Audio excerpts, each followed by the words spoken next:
pessoal, beleza? Seja muito bem-vindo, seja muito bem-vinda à nossa reunião de adoração aqui online.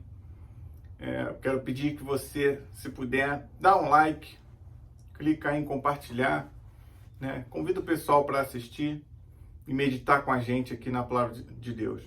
Eu estou nessa temporada de Natal, é muito interessante, porque a gente culturalmente tem uma atitude bem diferente, né, dos hispanos e dos americanos, né?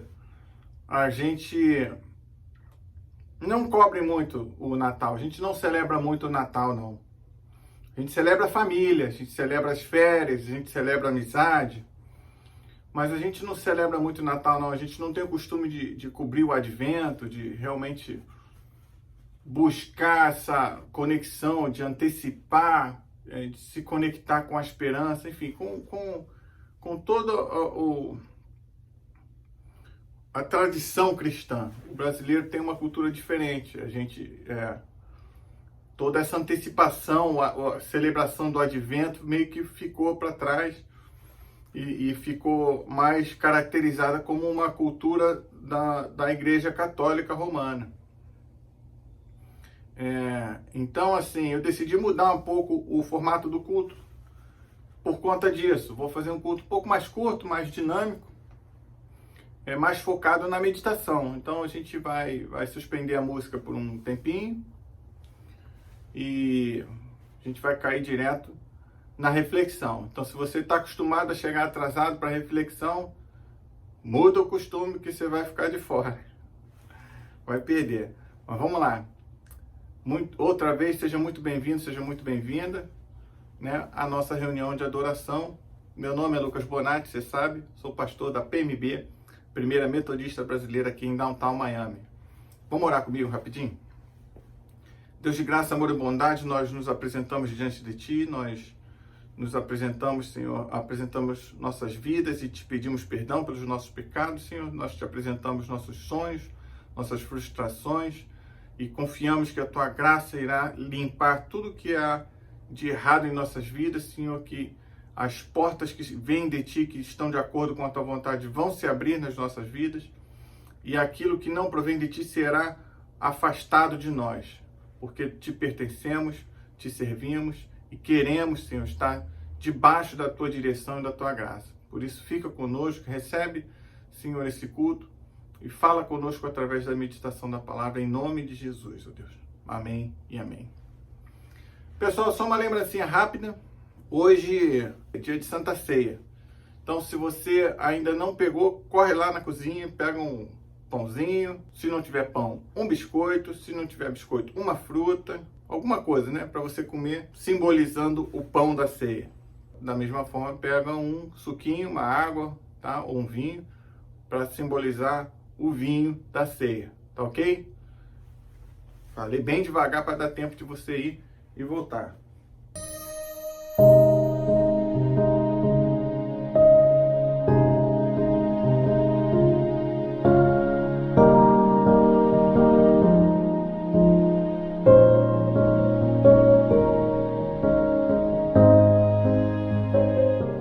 Isso aí, vamos ler o texto bíblico. O texto de hoje está em Lucas, capítulo 1, versículos 26 ao 38.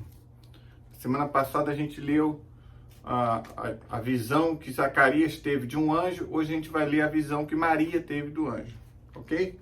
Diz assim: no 6º mês de gestação de Isabel, Deus enviou o anjo Gabriel a Nazaré, uma cidade da Galileia, a uma virgem de nome Maria. Ela estava prometida em casamento a um homem chamado José, descendente do rei Davi. Gabriel apareceu a ela e lhe disse: alegre-se, mulher favorecida, o Senhor está com você. Algumas tradições vão dizer que você é bendita entre as mulheres. Confusa, Maria tentou imaginar o que o anjo quis dizer. Não tenha medo, Maria, disse o anjo, pois você encontrou favor diante de Deus. Ficará grávida e dará à luz um filho, e o chamará Jesus. Ele será grande e será chamado Filho do Altíssimo. O Senhor Deus lhe dará o trono de seu antepassado Davi, e ele reinará sobre Israel para sempre. Seu reino jamais terá fim. Maria perguntou ao anjo: como isso acontecerá? Eu sou virgem. O anjo respondeu: o Espírito Santo virá sobre você, e o poder do Altíssimo a cobrirá com sua sombra. Portanto, o bebê que vai nascer será santo e será chamado Filho de Deus. Além disso, sua parenta Isabel, ficou grávida em idade avançada. As pessoas diziam que ela era estéril, mas ela concebeu um filho e está no 6º mês de gestação, pois nada é impossível para Deus. Algumas tradições vão dizer, pois a palavra de Deus nunca falhará. Né? Isso aqui tem a ver com promessas de profecias que estavam se cumprindo. Então Maria disse: sou serva do Senhor, que aconteça comigo tudo que foi dito a meu respeito. E o anjo a deixou. Essa é a palavra do Senhor. Bem, pessoal, hoje é o 2º domingo de Advento, né? O primeiro foi semana passada. E tradicionalmente, como eu estava falando, que não é um costume muito brasileiro, mas tradicionalmente na cultura cristã, a mensagem foca na esperança. E hoje foca na alegria. Por quê? Porque no gozo santo, né? Porque é quando Maria recebe a mensagem de que vai ser mãe do Salvador da humanidade. Então é para a gente ter uma alegria, né? Especial. Algumas tradições falam hoje, nesse domingo, sobre paz, focam no tema da paz, né? Mas eu vou ser sincero para você, eu quero focar no chamamento, no chamado de Maria, né? Porque eu acho que o chamado de Maria engloba uma alegria espiritual e também uma paz no coração, uma paz de espírito, né? Enfim, lendo o texto de hoje, 3 coisas chamaram a minha atenção, tá? Primeiro, o anjo, né? Novamente, o anjo visita o anjo Gabriel, segundo o Evangelho de Lucas, e ele começa com a mesma frase: não tenha medo, não temas, né? E aí ele fala da promessa de Deus, mas ele começa com esse não temas. Eu acho interessante isso. Mas hoje a gente não vai cobrir isso, não. Só estou mencionando alguma coisa que chamou minha atenção, mas hoje não é o tema da nossa mensagem. A segunda coisa é o contraste entre a visita do anjo Gabriel a Zacarias e a visita do anjo Gabriel a Maria. Eu pincelei isso na semana passada, eu mencionei, né, esse contraste, né? Você deve lembrar. Se você não lembra, assiste, porque se não assistiu, então vai lá assistir a mensagem da semana passada.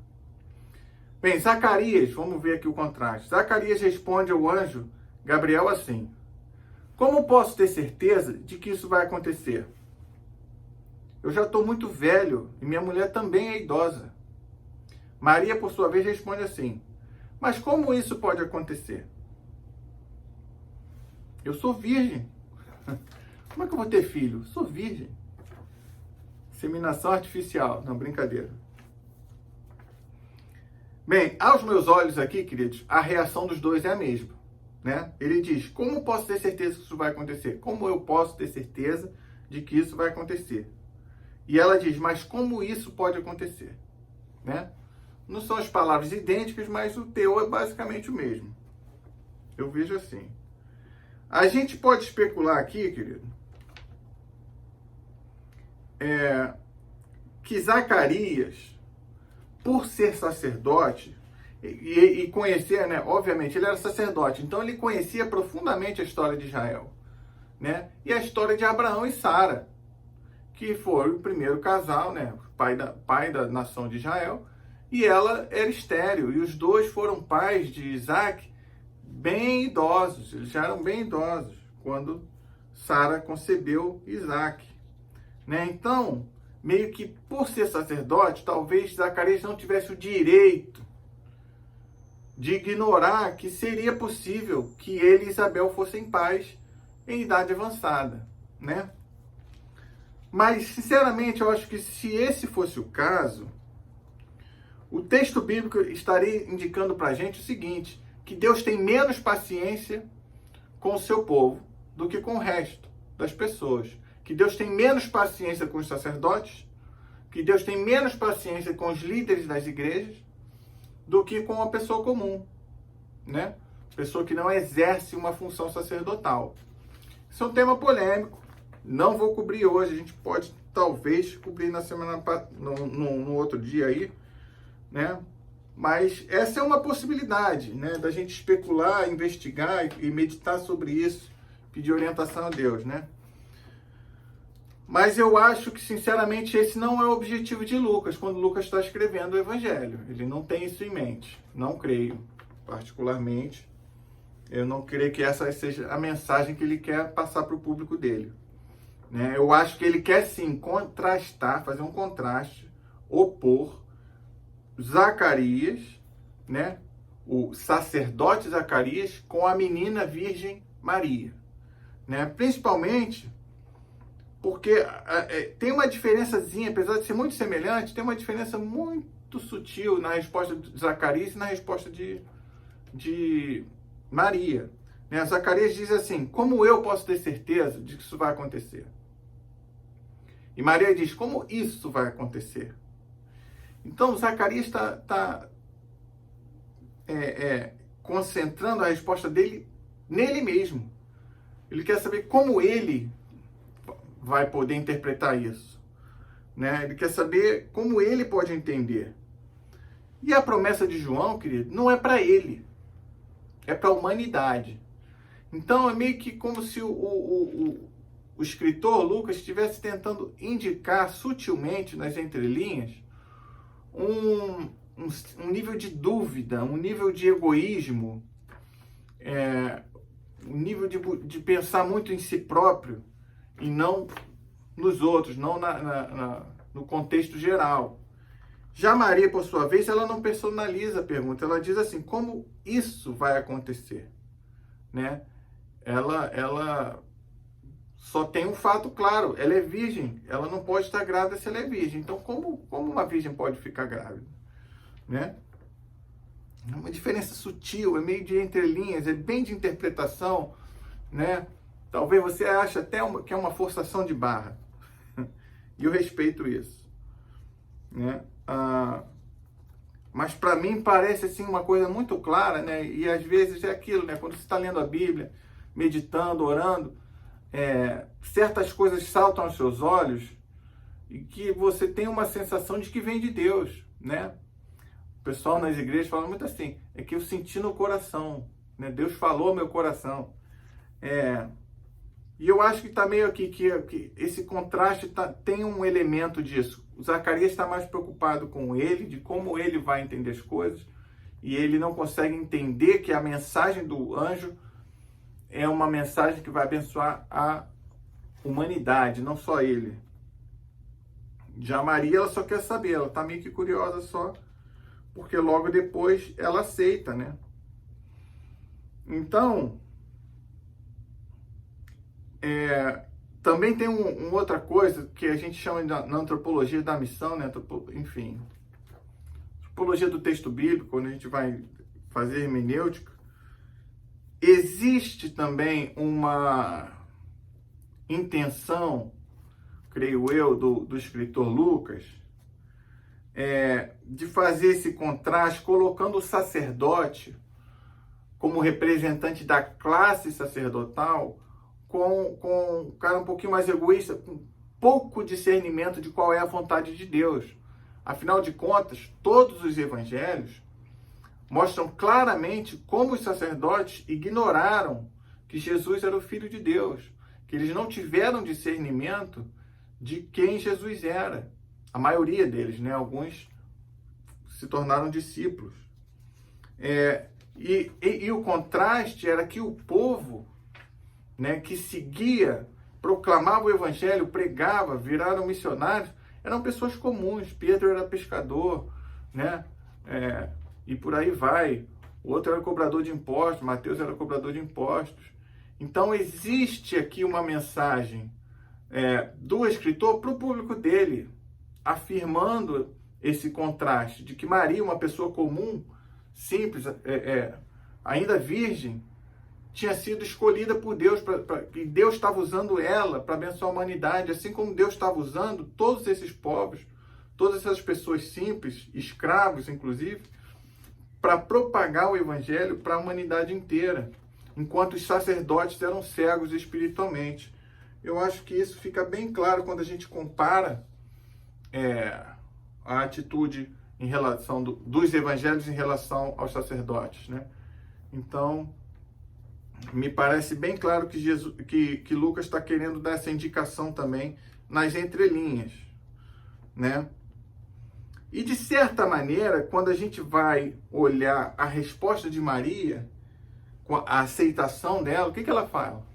Eu sou serva do Senhor, né? Quase um eis-me aqui. Eu sou serva do Senhor, que se cumpra em minha vida tudo o que você disse. Então, de novo, aqui me lembrei muito do profeta Isaías, quando eu estava meditando sobre essa parte, porque é justamente o que Isaías diz para Deus, né? Eis-me aqui, envia-me a mim. Maria disse, eu sou serva do Senhor, né? Cumpra-se a sua vontade na minha vida. É muito semelhante. Então, eu vejo aqui, por exemplo, se você quiser fazer ponto a ponto, né? O profeta Isaías, no capítulo 6, ele relata que teve uma visão, né? O Senhor sentado no seu alto e sublime trono, né? E tinha os querubins, tal. Então, teve aquela visão extraordinária. Maria teve a visão do anjo Gabriel visitando ela, né? Os dois recebem uma palavra de Deus e respondem, se colocando à disposição, né? Isaías diz, envia-me a mim. A Maria diz, sou serva do Senhor, né? Eis-me aqui, diz o Isaías, ela fala, sou serva do Senhor, envia-me a mim, cumpra a sua vontade na minha vida. Então, eu acho que não só Lucas está fazendo esse contraste entre os sacerdotes, a classe sacerdotal e a classe pessoas comuns, como ele está assemelhando as pessoas comuns aos profetas. E quem eram os profetas? Boca de Deus, as pessoas que recebiam e compartilhavam a mensagem que recebiam de Deus. Ou seja, os verdadeiros líderes espirituais não estavam sendo os sacerdotes, mas sim as pessoas comuns. Eu acho que isso tudo está nas entrelinhas dessa descrição, dessa narrativa, dessa visão de Maria, né? E é por isso que eu digo que o chamado de Maria e a resposta dela é muito interessante, né? Porque se a gente prestar atenção, né? Maria, ela tem um privilégio, né? Ela é mãe do Filho de Deus. O anjo até comenta. Deixa eu pegar aqui rapidinho. Ih, caiu a folha. Olha só o que ela comenta.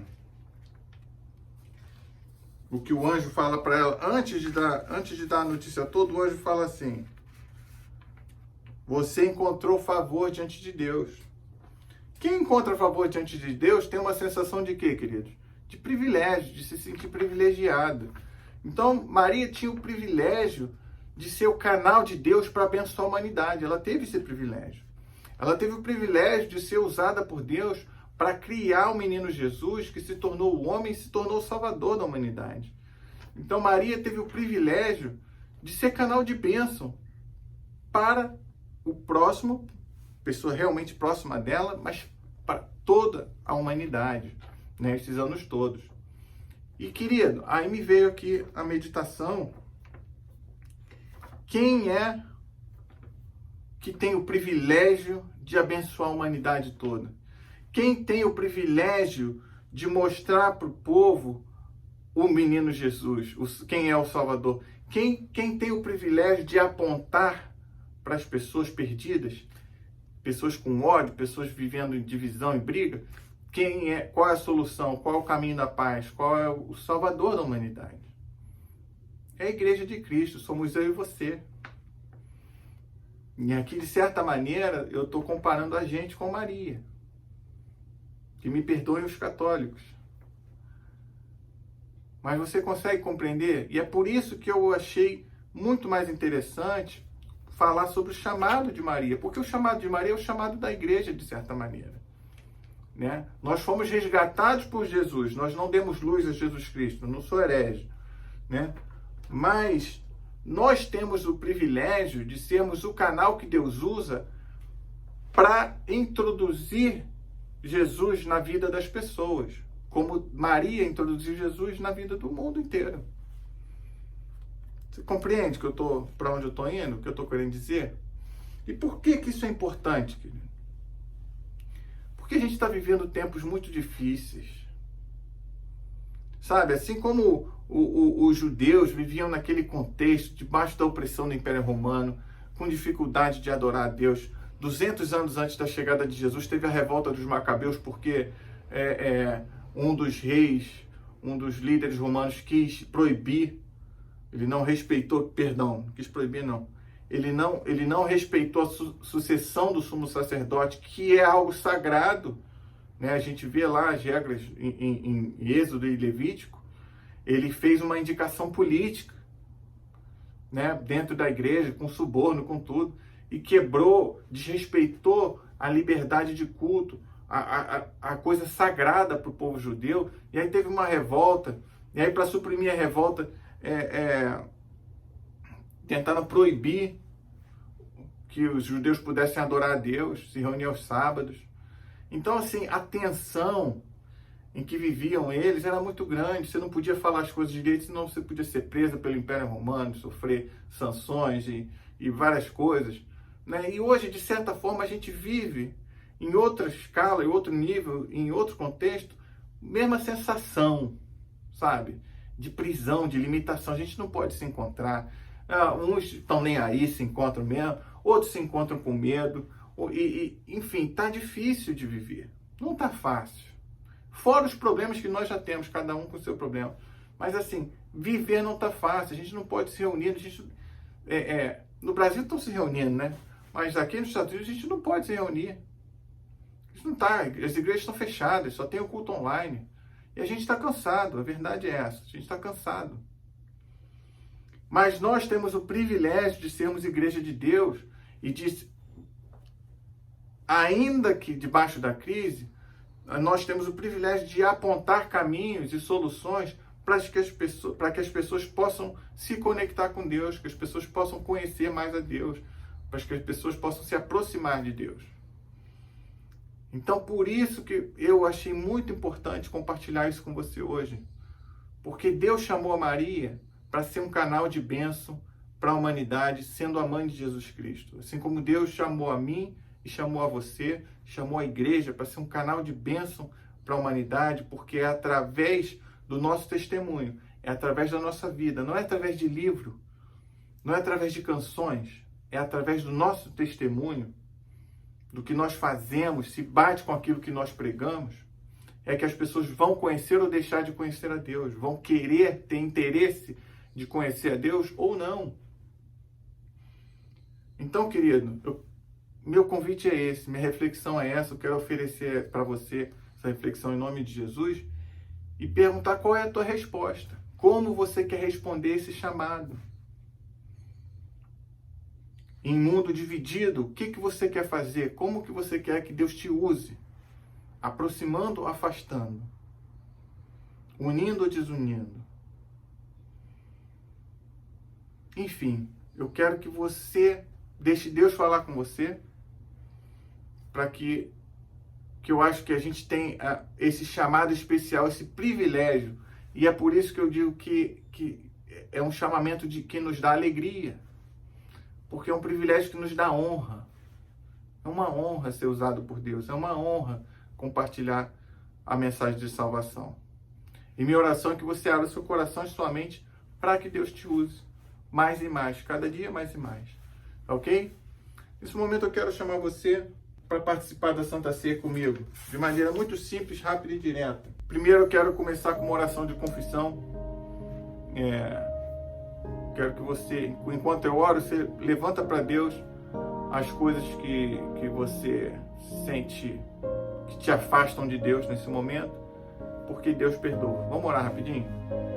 Deus de graça, amor e bondade, nós estamos aqui para confessar nossos pecados, confessar nossos defeitos, confessar que dependemos de Ti, Senhor. Nós não temos Te amado como deveríamos, nós não temos amado ao próximo como deveríamos, nós não temos brilhado a Tua luz como nós deveríamos, e por isso Te pedimos perdão, Senhor. Perdão e transforma-nos, Senhor. Em nome de Jesus, quando nos faltar fé, redobra a nossa fé, Senhor. Em nome de Jesus, para que nós possamos continuar caminhando contigo, caminhando segundo a tua vontade, Senhor, e atentos com discernimento espiritual, diferente daquele discernimento que tinham os sacerdotes que assassinaram o teu filho Jesus, Senhor, que nós possamos ter o discernimento espiritual do que fazer, do que dizer, do que querer, do que desejar, do que plantar, do que colher. Em nome de Jesus nós pedimos, perdoa-nos, Senhor. E te agradecemos, porque a tua palavra diz que quando nós confessamos os nossos pecados, Deus é justo e fiel para perdoar os nossos pecados. Recebe nossa oração e enche-nos da tua graça enquanto participamos, Senhor, da Santa Ceia nesse momento. Em nome de Jesus oramos. Amém e amém. Na noite em que Jesus foi traído, queridos, durante a ceia com seus discípulos, seus amigos, ele levantou o pão, deu graças a Deus e partiu o pão para distribuir entre os seus amigos, os seus discípulos. E ele disse: esse pão é o meu corpo que será entregue por vós. Toma ele e coma. E da mesma maneira, após a janta, ele levantou a taça de vinho, como era costume, deu graças a Deus e disse: esse é o meu sangue que é derramado por vós. Toma e bebei dele todos. E todas as vezes que o fizeres, o faço em memória de mim. E hoje aqui nós, relembrando, rememorando e celebrando a presença de Deus através dos elementos de pão, vinho, nós nos unimos em espírito com Cristo, nos enchemos da sua graça, pela sua misericórdia, para que nós possamos ser transformados e para que nós possamos ser usados para a transformação do mundo ao nosso redor. Quero te convidar, em nome de Jesus, tome o teu pão, porque esse é o corpo de Cristo que foi entregue por ti. Comamos.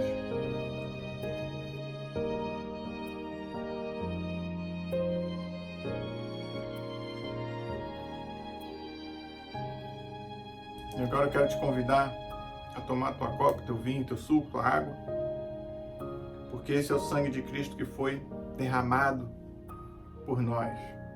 Bebamos dele todos.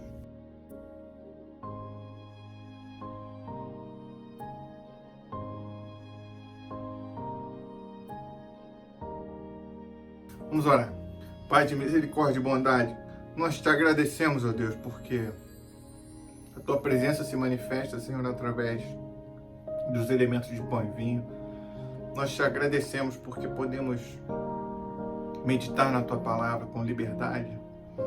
E nós te agradecemos porque tu continua nos convidando, Senhor, a sermos luz, bom testemunho para o mundo. Perdoa-nos, Senhor, nos momentos que nós esquecemos disso. Fica conosco, fala conosco, transforma a nossa vida para a honra e glória do teu nome, em nome de Jesus. Amém e amém. Isso aí, pessoal, obrigado por ficar aí com a gente. Eu te espero aqui na semana que vem, né? Esse Natal, nessa época de Natal, o seu coração e sua mente se enchem do Espírito Santo de Deus e que você tenha tempo para refletir o que precisa ser mudado, melhorado para o ano que entra. Em nome de Jesus, que a graça do Deus Pai, Deus Filho e Deus Espírito Santo cubra a sua vida hoje e sempre. Amém e amém. Eu te vejo aqui domingo que vem.